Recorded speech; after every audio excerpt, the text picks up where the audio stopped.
What's happening, folks? Back with another reaction. I'm back with some more Thomas Dolby, and we're returning to the Astronauts Heretics album, 1992. Thank you once again to Stan for not only providing this, but a number of other things we've yet to start going through, which we will in good time, as well as to Mark, who's been commenting on the Dolby reactions, including on this album.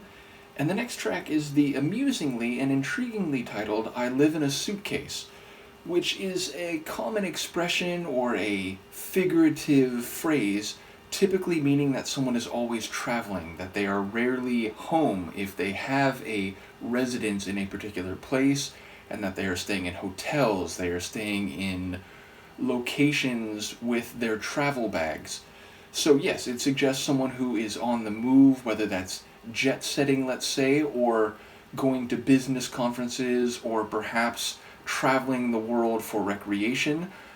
Given the phrase as it hit me when I read it, I'm thinking maybe someone who is traveling for business purposes, which obviously for a musician could be about touring, going to different countries and cities around the world and presenting your art.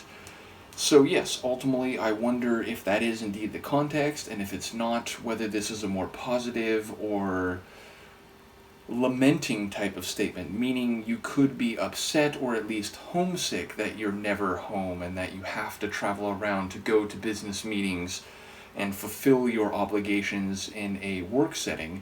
But yes, if it is one traveling for recreation, then that might be seen as more positive, although I still think there might be embedded within the phrase a homesickness. So I'll see what I can catch on the first listen. This is Thomas Dolby.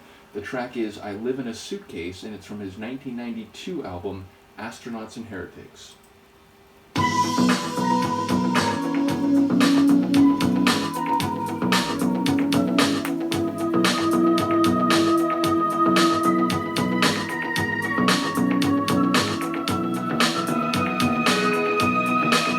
Like the bass groove.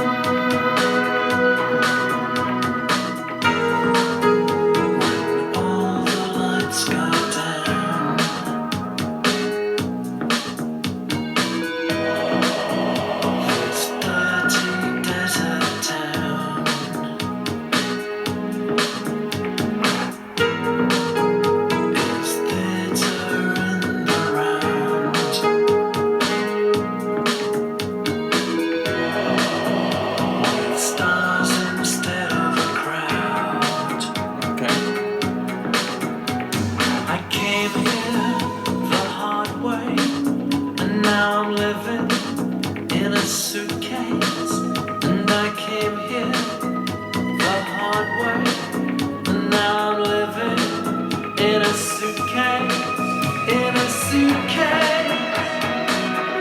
I live in a suitcase, I live in a suitcase. Marked Rome, marked Los Angeles.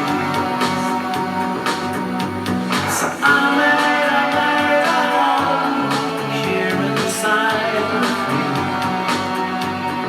here inside me.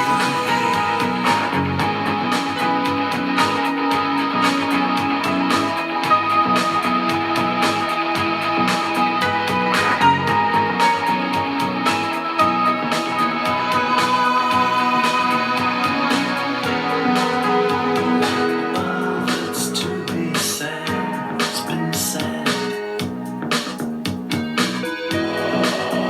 What's keeping you in bed?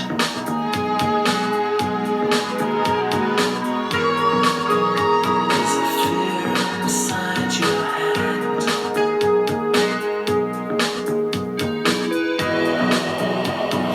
Fear of being misled.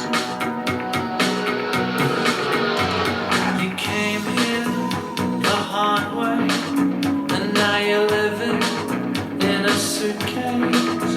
And I came here the hard way, and now I'm living in a suitcase, in a suitcase. I live in a suitcase.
culminated in the latter stages, and shout out to his vocal performance in general, including the unexpected, seemingly affected or slowed down section, which suddenly felt a bit, if not psychedelic, ultimately warped or, sci-fi. But yes, the final flourish with those really big, expressive deliveries, that was fantastic, and it sort of caught me a little bit emotionally and felt cathartic. Now, that could relate to the lyrics, but I heard a lot of different things along the way. Like, at first he was talking about himself, first person, I live in a suitcase. Then he was saying, you live in a suitcase. And then by the end, I really was hearing the other side of that line, I don't want to live in a suitcase. So it felt cathartic, like a release of this pent-up repression or frustration or inhibition from living a fuller and more home-based life. But so, okay, he came here the hard way, and also you came here the hard way, or did you come here the hard way? But so that might suggest that it was a struggle just to get to the point where you're going to places like Los Angeles. I heard Los Angeles reference, and in the moment I was like, wait, so is this one of the places he's visiting? Or if he's saying this is his home, but then also that he might be here in a hotel or living in a suitcase despite knowing the city in a different capacity. So I was a bit unsure of that, but I wondered, like, okay, is this about touring? Is this about having to put in the work to, release singles and albums and build a fan base and playing in front of concert venues? But then there's the line about being in a theater, but then there's stars and not a crowd. And of course that could be about visiting places rather than necessarily doing shows. Or it could be about doing shows where you don't get a lot of people to come, and so you have to go through that grind of, again, building an audience and a fan base who then might in future tours and years populate your concert venues more fully. So I wasn't sure what was going on in that regard, but then the whole idea of, like, I don't want to live in a suitcase speaks to a normative desire, like what should be the case rather than what is the case. And maybe it sounds like he, despite having gone through the hard way to get to where he is, he still has a future destination, and perhaps one that is at least on some level more sedentary in mind. So I really heard some different ingredients along the way thematically and lyrically, but I don't quite know what the proper narrative is and or how Los Angeles specifically relates. But yes, so definitely a lot of different elements. That bass groove, I was hearing it the whole time. We have a lot of melodic strokes that felt very full and atmospheric, almost ambient in their stylings, but also some rocking guitar work that gave it a bit more of an edge. There was that rising, almost like chiptune, meaning 80s computer video game sounding melodic flourish that really stuck out to me, as well as I think some other synth flourishes that had maybe characteristically a late 80s, early 90s sound.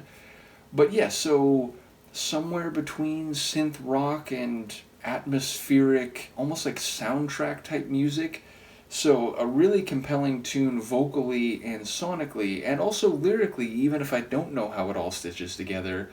So yes, admittedly, it sounds less obviously or characteristically 80s than compared to some of the stuff I've heard from him up to this point, but very compelling, very intriguing. So I look forward to Stan and Mark commenting. Do let me know what you think of this one. I will see you next time.